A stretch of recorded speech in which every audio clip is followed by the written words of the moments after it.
بسم اللہ الرحمن الرحیم۔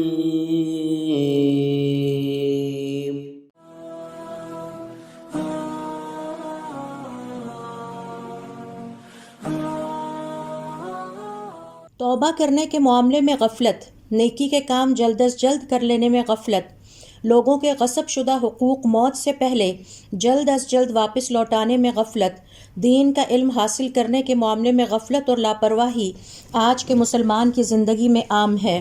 حتیٰ کہ غفلت کی ایک شکل یہ بھی ہے کہ مسلمان کم فضیلت والے اعمال میں مصروف رہے اور زیادہ افضل اعمال کو ترک کر دے، کیونکہ نیکیاں اور عبادتیں درجات کے حوالے سے اور فضیلت کے حوالے سے مختلف ہیں۔ کچھ کام زیادہ افضل ہیں اور کچھ نیکیاں کم فضیلت کی حامل۔